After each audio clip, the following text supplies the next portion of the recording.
Hey guys, welcome back to my channel. Today we're going to be doing a January TBR. So now I'm just gonna run through some of the books that I picked out that I definitely want to get through this January. We're first gonna start off with some of the books I got at Barnes and Noble for their, I think it was like the 1/3 off hardback sale. But basically, I like went with my family, and something about African parents, they'll be like, I don't understand like something you're into. Like for me, like my mom does not understand that I'm like why I like books or why I spend money on books. That's the thing.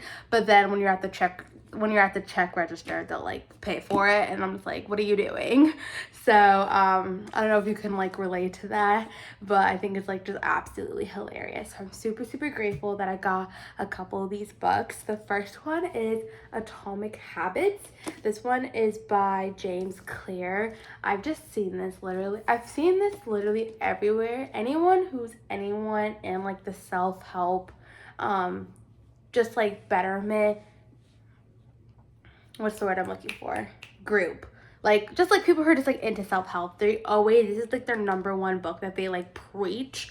So I was excited to get my hands on this copy. I definitely have been wanting it like for a couple of years, but I just couldn't justify buying the book. I don't know why. And I never wanted to get the audiobook because I knew if I read this book, I would want to like physically read it and have my little notes in it. So I'm super excited I picked this up, but I might actually get the audiobook to go with it. I'm not sure yet, but I'm really excited to dive more deep into here. If you don't know what this book is about, I really don't know what it is either, but I think it's just like little habits you can pick throughout the like implement into your life to like tiny changes for remarkable results. That's pretty much what it says. So I'm super excited to dive into this book, see if I can pick up some new tips and tricks just to improve my life. I don't know, girly pop, but I'm really excited. And then this one is not a book, but I'm so excited for it. It's called the Book Club Journey, and it's literally the best book journal I've ever seen. Just gonna run through it like a page with you guys. So first, it's just like you could write the title of the book, the author, the genre, what format you're reading it, paper, digital, or audio. Then there's a section for why, like recommended by, or why I'm reading the book, which I love. And then you can also, of course, have when you started the book and when you finished it. And then the middle section here, don't know if you guys can tell. The middle section here is my analysis, so just ask you some questions, which I really love because I feel like sometimes that the 5-star method is just a little too simplistic when I'm reading books or when I'm trying to figure out how I feel about books. So I love how you get to like have your little analysis and then you have the star, like your rating. So in the analysis, I guess it says, would I read it again? Would I recommend it? If so, to whom? The themes or characters that resonated with me, emotions, thoughts, or memories it brought up in me, and opinions about the author or the writing style, which I really love. And then in the rating itself, I love how it has multiple categories for multiple different like areas of the book that you can rate the book by. So we have writing style, relatability, originality, and then 3 blank slots on each side for you to enter, like write your own of what you want to rate the book of, which I think is really helpful and I really like how they added that. Then also on the side we have readability, personal impact, and plot. And then at the very bottom we do have the overall rating, and I love how you're able to see what you rated all of this to determine what that overall rating is. Because sometimes I'm like, oh, I love this book, I think it's a 4-star read, and then I read another book and I'm like, well, this is clearly a 4-star read, so do I think the other book that I just read is a 4-star read? So I love that I'm able to really like dissect exactly what I loved about each of the book and then give an overall rating for it. And then on this side we just have the notes I could take, and then my biggest takeaway. So I'm super excited to like start documenting the books that I'm going to read in 2025 in here. I do love like creating my own book journals like like handmade, but they are very time consuming, and I feel like when I get out of the habit of like making a new page for each month or whatever, it's just like another task on top of reading. So I'm super excited to just dive into just using this. It has almost like 200 pages, as well as it has some like it's like some tips and tricks to make a book club more exciting, and then a recommendations list that's like separated into different genres. So we have like classics, modern bestsellers, and things like that. So I definitely want to dive into the back of the book, see if I can pick out some books to read throughout the year as well. So super excited about this. I'm super grateful again to get this. And then lastly, my sister wanted to give me a little present. So again, it was like the 1/3 off all hardbacks, and I've been like eyeing this book for a while, but I haven't made the trigger because like, girl, these hardbacks are getting a little too expensive these days. But when I saw this book and I saw the deal, I was just like, it's too good to pass up. It's The Powerless. I think it's a duology right now. I'm not sure if she's planning on coming out with more books. If so, I hope they do it in the special edition that they got these two in. But basically the synopsis, this is also by Lauren Roberts. So it's The Powerless and The Recklessness in these two books. So as you can see, it is a Barnes & Noble exclusive edition. So like the first Powerless book is in this really pretty pink. I haven't opened it yet. I don't know why I haven't opened it. Should we open it together? Let's open it together. I think I also like didn't like want to ruin it. Like I love keeping my books very pristine. So like part of like buying books for me is just like, I treat it like if I was buying handbags or like nice jewelry. Like I want these to last not only in my lifetime, but I want them to last like for my like future generation or whatever, if there ever will be a future generation. Honestly, in this economy, in this world, I don't know about that, bestie. Oh wait, I feel like there might have been an easier way to open this. Okay, so we have Powerless. This is not Powerless. We have Powerless right here. Oh my gosh, she's gorgina. I didn't like the glare. I'm just gonna read a little synopsis for you guys. Also, little like tidbit, like when I get new books, I love writing like the day and the year that I got them, and like where I got them, who got them for me. It's just a nice little reminder, like when you pick up your book, especially when you're moving, you get to like pick it up and like open it, and then like brings you back to that stage of life. This is what the naked cover looks like. The story is really pretty. And then the little synopsis. Only the extraordinary belong in the kingdom of Ilya, the exceptional, the elites. The elites have possessed power for decades, gifted to them by the plague, while those born ordinary are just that, banished from the kingdom of Ilya and shunned from society. No one knows this better than Payne Gray. I'm gonna have to figure out how to say that. An ordinary posing as a psychic to blend in with the elites. Ooh. But when she's unwittingly saves one of Ilya's princess, Kai Azur, she's thrown into the purging trials, a brutal competition showcasing the elite's powers. If the trials and the opponents within them don't kill her, the prince she's fighting feelings for will, if he discovers what Payne is, completely ordinary. So I'm very excited.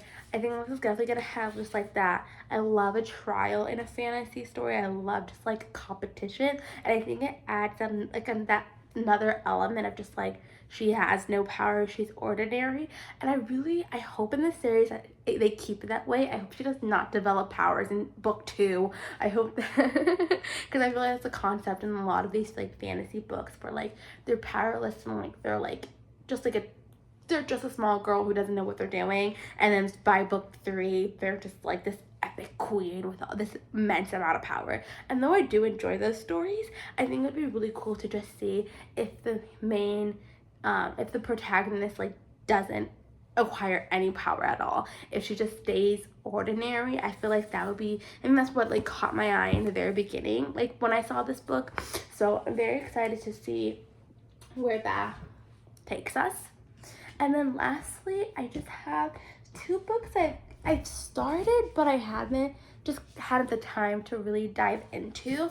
This one I can't find the cover, but it is Iron Flame by Rebecca Yarros. I apologize if I said that incorrectly. And this is the sequel to Fourth Wing. Excuse me. I really enjoyed Fourth when I picked it up. I definitely will say I picked it up solely because of the dragon sprayed edges, and I read it in a night. I like read it front to cover. I did not put that book down. It was so entertaining, so good.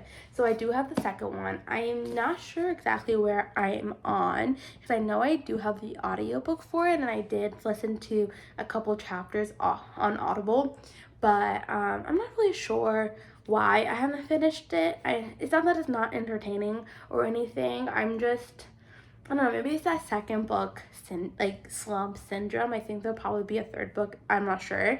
But I'm definitely I enjoyed the first one so much that I do want to push myself to finish this, just to see where it takes us. Like, I'm not to spoil this book. If you don't know what Fourth Wing's about, God, can I explain Fourth Wing? Basically, our main character is, I forgot the main character's name. Oopsies. Let me try to figure out what the main character. Okay, well, the love interest is named Aiden. Okay, that I remember. Okay, come on, what's her name?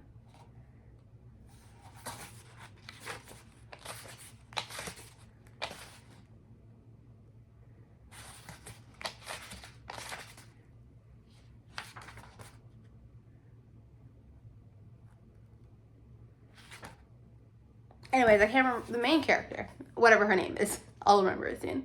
She basically is in the society where when you're trained to go into different like guilds. So like there's like the Rider Guild, there's the Dragons Guild, and I think like some other guilds. And she's been training all her life to like join like the Riders and like follow in her father's footsteps. And then last minute her mom's like JK, like her mom's like the general top of the Dragons Guild, and she's like, JK bestie, like I want you to be a dragon rider, because we are only dragon riders, and if you die, you die. I'd rather you die than not to be a dragon rider. And I'm just like, girl, calm down.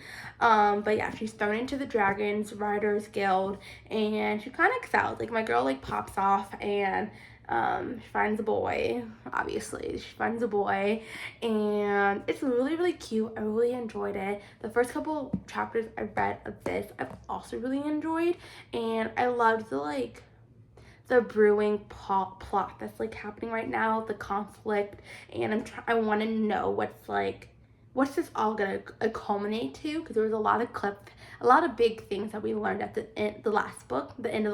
So I'm really excited to finish this book up, figure out where our characters end, and give you guys my thoughts about it.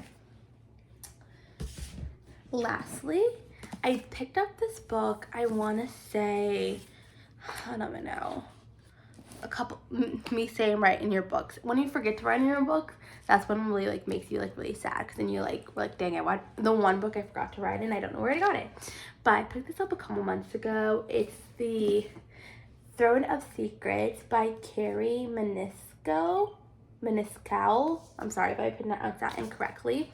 And did I pick this up because of the cover? Yes, look at her. Oh my god, the glare. Gorgina. And then I read what it was about, and I was like, oh. Also, can we take a moment for the map? I love a good map. I love that it's blue. Do I ever understand the maps in these books? No. But I love it when they have them. And then, so, give you a little synopsis about the book. A wicked prince determined to save his kingdom. Gabriel Axon, infamous as a prince of gluttony, the self-proclaimed rake of rakes, has always lived for indulgence in delicious food and tantalizing women, and most of all, in the thrill of a hunt, where his love of danger can take control. But when his favorite adventure takes a deadly turn, he realizes something is very wrong in his demon core. With the clock ticking, he must turn to the only one who might uncover the truth. A journalist he has spent a decade avoiding. A reporter hell-bent on finding the truth. Adriana St. Lucia has been on the hunt for years. But if she could just report something damning enough about the no-good scoundrel Gabriel Axon, she knows others would finally see the demon the way she does. But she never expected to turn up a rumor too terrifying to believe. Could the ice dragons on the north be growing restless? Drawn into the secrets of the underworld, Adriana follows her investigation into the place she dreads most, Axon's infamous core. A dangerous rivalry and a deliciously twisted fairy tale. To stopping darkness from falling over their kingdom, Axon and Adriana will have to unite against the escalating danger. But with each holding tight to their own secrets, can they find the truth before it's too late? And what will they do with an equally troubling rumor that they may not actually hate one another after all? When I read that synopsis at Barnes & Noble, I was hooked. My thing is, like, a journalist, sign me up. I really feel like we don't see journalists or, like, that profession. Oh my god, I feel like I skipped. That profession in fantasy novels, because I feel like fantasy novels steer clear of, like, our world, our real world jobs. If that makes sense, I'm not really sure. But when I read, like, it was like a journalist, and then when I read, like, it was like a Prince of Gluttony. I love anything like to do with, like, the 7 deadly sins. I was hooked. I'm definitely super excited. I did read the first chapter of this when I got it, and it was so good. It, like, the imagery of, like, Carrie sets for, like, the scene. I don't want to give it away, but it's so good. And I knew that if I keep reading, I'm going to like this. So I'm super excited to dive deeper into this one as well. Lastly, I do have a couple books that I'm hoping to get on Libby. I do have a hold for, I think, the Pumpkin Spice Cafe. It's just like a cozy, I don't know if it's a fantasy, but I think it's just a cozy, I mean, it is fancy. I don't know if it's a, like, romantic fantasy. There's, like, a word where people, like, smash fantasy and romance together, and, like, that's, like, a genre now, but I'm not sure if it's, like, has a romance in it. I just, like, heard that it's very cozy vibes, very just, like, fall, ooey gooey warmness. So I'm very excited. Hopefully that I get the Libby hold, because it's, like, on hold, like, number 2 right now. So hopefully that comes in this next month, so I'm also able to dive into that book as well. But other than that, that's what I'm planning on reading this January. Let me know down in the comments what you're planning on reading, and then hopefully we read them this January. Hopefully we get to all the books on our TBR and we can start off the year strong. Oh, also let me know if you guys have any 2025 reading goals, any things you want to accomplish when it comes to reading this year. I plan on doing a video about, like, what, like, my 2025 reading goals, so look out for that as well, and I'll see you next time. Bye.